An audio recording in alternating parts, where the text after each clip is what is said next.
આવતીકાલે લોકસભા 2024ના પરિણામ જાહેર થવાના છે। 7 તબક્કામાં યોજાયેલી ચૂંટણીના પરિણામ પર દેશ દુનિયાની નજર છે। ત્યારે આવતીકાલે કોની સરકાર બનશે તેને લઈને સૌ કોઈ ઉત્તેજનામાં જોવા મળી રહ્યા છે। ત્યારે સુરતની મુલાકાતે આવેલા કોંગ્રેસના નેતા અમિત ચાવડાએ કહ્યું કે દેશમાં પરિવર્તનની લહેર જોવા મળી રહી છે। આ પરિવર્તનની શરૂઆત ગુજરાતથી થવા જઈ રહી છે। ફીલ ગુડ ફેક્ટરની જેમ ચોંકાવનારા પરિણામ આવશે। ગુજરાતમાં ઇન્ડિયા ગઠબંધનને લોકોએ સારો આવકાર આપ્યો છે તેમ કહેતા ચાવડાએ ઉમેર્યું હતું કે દેશમાં ચોથી જૂને બધાને ખ્યાલ આવી જશે। એક્ઝિટ પોલ ગમે તે કહેતા હોય પરંતુ 4મી તારીખે ચિત્ર સ્પષ્ટ થઈ જશે। જેમ ફીલ ગુડ ફેક્ટરનો ફુગ્ગો ફૂટી ગયો હતો તે જ રીતે મોદી સરકાર સામે જે રીતે લોકોમાં રોષ છે તે આવતીકાલે દેખાઈ જશે।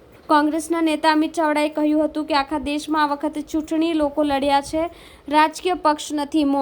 મંદી, મોંઘવારી, ભ્રષ્ટાચારથી લોકો ત્રસ્ત છે। બંધારણ બચાવવા, દેશ બચાવવા લોકો લડ્યા છે અને મતદાન કર્યું છે।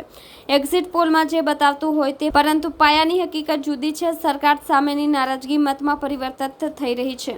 ન ધારેલા પરિણામ આવવાના 2004ની જેમ 2024માં પણ પ્રજા આ વખતે ઇન્ડિયા ગઠબંધનની સરકાર બનાવવા જઈ રહી છે। 2004માં 12 બેઠકો કોંગ્રેસે ગુજરાતમાં મેળવી હતી, ત્યારે આ વખતે પણ સારી એવી બેઠકો પર ઇન્ડિયા ગઠબંધન જીતવાનું છે। આ પરિવર્તનની શરૂઆત ગુજરાતથી થવાની છે તેમાં કોઈ શંકાને સ્થાન નથી। દેશની સૌથી મોટી પંચાયત લોકસભાની ચૂંટણી માટે સમગ્ર રાષ્ટ્રમાં મતદાન પૂર્ણ થયું છે અને આવનારી 4 તારીખે પરિણામ એટલે કે લોકોનો જનાદેશ બહાર આવવાનો છે।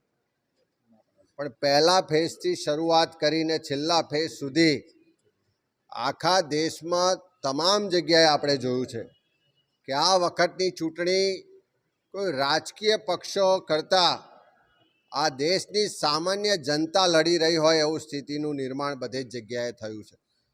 એટલા માટે કે મંદી, મોંઘવારી, ભ્રષ્ટાચાર, બેરોજગારીથી તો પ્રજા ત્રસ્ત હતી જ, પણ આ દેશમાં લોકશાહી બચાવવા માટે, દેશના લોકોના બંધારણીય હકોના રક્ષણ માટે, બંધારણ બચાવવા માટે, લોકો દેશને બચાવવા માટે સ્વયંભૂ આગળ આવીને આખી ચૂંટણી લડ્યા પણ છે અને મતદાન પણ કર્યું છે।